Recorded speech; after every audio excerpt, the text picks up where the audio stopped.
ఇవాళ ఏ వర్గం చూసినా బీఆర్ఎస్ వైపే చూస్తున్నారు. రైతులు కాంగ్రెస్ కు దూరం అయిపోయింది. విద్యార్థులు ఇవాళ ఫీజు రియంబర్స్మెంట్ ఇయ్యక 30 లక్షల మంది విద్యార్థుల భవిష్యత్తుతో చెలగాట మారుతుండ్రు రేవంత్ రెడ్డి. ఇవాళ పొద్దున నేను ఇడికి వస్తా ఉంటే ఇద్దరు పిల్లలు వచ్చిండ్రు. సార్ నాకు కాలేజీలో సర్టిఫికెట్లు ఇస్తలేరు, జర ఫోన్ చేయి సార్ అన్నాడు. నేను కాలేజీ వాళ్ళకి ఫోన్ చేసిన. ఫోన్ చేస్తే కాలేజీ వాళ్ళు ఏమంటుండ్రు, మీ గవర్నమెంట్ ఉండగా ఫీజు రియంబర్స్మెంట్ మంచిగా వచ్చింది సార్, ఈ రేవంత్ రెడ్డి వచ్చినాక ఫీజు రియంబర్స్మెంట్ బంద్ అయింది, మేము కరెంట్ బిల్ ఎట్లా కట్టాలి, జీతాలు ఎట్లా ఇవ్వాలి, మేము ఫీజు రియంబర్స్మెంట్ వచ్చేదాకా పిల్లలకు సర్టిఫికెట్లు ఇవ్వము అంటున్నారు. అంటే పిల్లలతో జీవితాలతో ఆ పిల్లలకు సర్టిఫికెట్ రాకపోతే డిగ్రీ చదివిన వాళ్ళు రేపు పీజీ చదవద్దా, డిగ్రీ చదివిన వాళ్ళు రేపు ఉద్యోగాలు చేసుకోవద్దా? అంటే 30 లక్షల మంది పిల్లల జీవితాలతోని ఇవాళ రేవంత్ రెడ్డి గారు ఆడుకుంటున్నటువంటి పరిస్థితి. కొన్ని అబద్దాలు ప్రచారం చేస్తున్నారు. బీఆర్ఎస్ ఉండగా ఫీజు రియంబర్స్మెంట్ ఇవ్వలేదు అంటారు. కార్యకర్తలు బాగా గుర్తుపెట్టుకోండి, మన 9.5 ఏళ్ల బీఆర్ఎస్ టైంలో 2 ఏళ్లు కరోనా వచ్చినా, ఎకానమీ మందగించిన, పెద్ద నోట్ల రద్దు జరిగిన 9.5 ఏళ్లలో మనం 19,500 కోట్ల రూపాయల ఫీజు రియంబర్స్మెంట్ ఇచ్చాం. 19,500 కోట్ల ఫీజు రియంబర్స్మెంట్ ఇచ్చాం. రేవంత్ రెడ్డి వచ్చి 2.5 ఏళ్ళై 3 ఏళ్లు దగ్గర పడ్డది.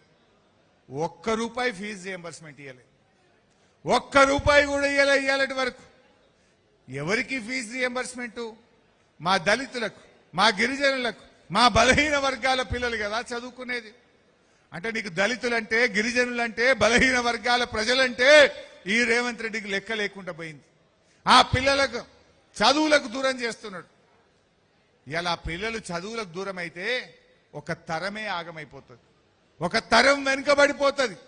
ఒక తరం వెనుకబడిపోతే మళ్ళా తెలంగాణ కోలుకోవాలంటే ఎంత కష్టమవుతుందో, ఎంత నష్టపోతుందో ఒక్కసారి ఆలోచించండి.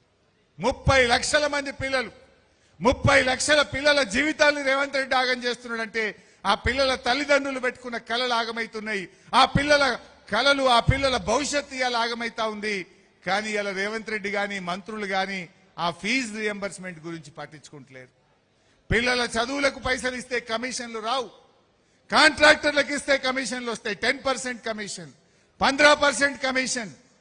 కాంట్రాక్టర్లు ఇవ్వడానికి డబ్బులు ఉన్నాయి కానీ పాపం మా ఎస్సీ ఎస్టీ బీసీ పిల్లలు చదువుకోవడానికి ఇలా స్కాలర్షిప్లకు, ఫీజు రియంబర్స్మెంట్ కు డబ్బులు ఇవ్వనటువంటి పరిస్థితి ఇలా రేవంత్ రెడ్డి గారి ప్రభుత్వంలో ఉంది.